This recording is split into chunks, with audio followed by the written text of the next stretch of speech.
Hello guys, இப்போ வந்து எங்களுடைய வயல் வந்து அறுவடை செஞ்சுருக்கோம். ஸோ இந்த வீடியோ நீங்கள் பார்க்குறீங்க. அதான் எங்களுடைய வயல் பேக்கப்பில் காட்டன்.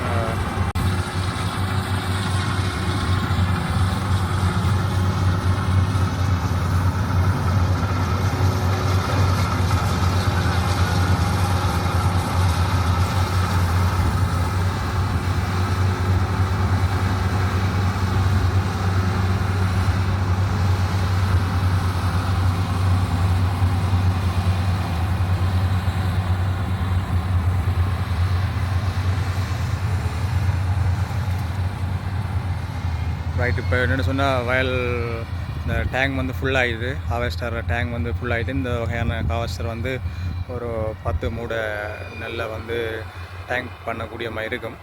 ஸோ இப்போ வந்து நெல்லை வந்து லோட் பண்ணுறதுக்கு போயிட்டுருக்கு. அங்கே வந்து நம்மளோட ஆட்கள் வந்து நிற்கிறாங்க. அவங்க வந்து இப்போ நெல்லை வந்து லோட் பண்ணி வந்து அதுக்கு வந்து உதவி செய்வாங்க. பேக்கை பிடிச்சி நெல்லை வந்து மூடையாக வந்து கட்டுவாங்க. அந்த ப்ரொசஸ் தான் இப்போ நடந்து கொண்டு இருக்குது. அப்போ நீங்கள் பார்க்குறீங்க, இதான் நம்மளுடைய வயல்.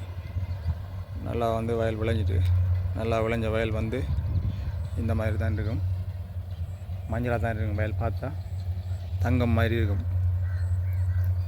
ஸோ இந்த மாதிரி இடங்களில் வந்து வயல் வழியாக வந்து இந்த இயற்கை காற்றை வந்து நாங்கள் வசதியை கொண்டு இருக்கிற அந்த ஃபீலே தனி ஃபீல், வேறு லெவல். எல்லா பக்கமும் பார்த்தாலும் மிஷினாக தான் இருக்குது. ஃபுல்லாக வயல் வந்து வெட்டுப்பட்டு கொண்டு இருக்குது. ஸோ இந்த வீடியோ ஃபுல்லாக பாருங்கள். நிறைய பேருக்கு தெரிஞ்சிருக்கும், தெரியாதவர்களுக்கு தான் இந்த வீடியோ. வயல் எப்படி அறுவடை செய்கிறதுன்னு சொல்லி இந்த வீடியோவில் ஃபுல்லாக பார்ப்போம்.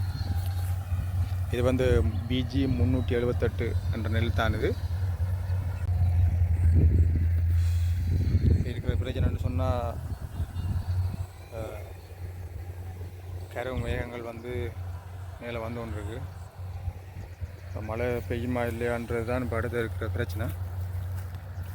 ஸோ பார்ப்போம். இந்த மழை வாரத்துக்கு முந்தி நாங்கள் வேலை வந்து வெட்டி வீட்டை கொண்டு போயிடணும். ஏன்னு சொன்னால் தண்ணியில் வந்து வெட்டின நெல் வந்து பட்டுதுன்னு சொன்னால் அது பெரிய பிரச்சனையாக போகும். நெல்லுக்குரிய விலையும் வந்து குறைய போகும். நெல் வந்து மடியாக போகும்னு சொல்லுவாங்க. அதாவது அது வந்து ஒரு ஸ்மெல் ஒன்று இருக்கும். அது வந்து நம்ம குக் பண்ணுறதுக்கு வந்து உகந்ததாக இருக்காது. ஸோ அதுக்காகத்தான் வயல் வந்து வெட்டக்குள்ளே வந்து மழை பெய்யக்கூடாது. ஸோ அதுக்காக தான் நாங்கள் காலையிலே வந்து சாமியை கும்பிட்டு கடவுள்கிட்ட வந்து நாங்கள் ஒப்படைச்சி தான் இந்த வயல் வேளாண்மை செய்கிறது. விவசாயம் வந்து அதுதான். எங்களுடைய முயற்சியும் இருக்கணும், கடவுளோட துணையும் இருக்கணும். ஸோ இந்த ஒரு நம்பிக்கையில் தான் நாங்கள் வயலை வந்து வெட்டி கொள்வது. ரைட், இப்போ லோடாகி முடிஞ்சுது.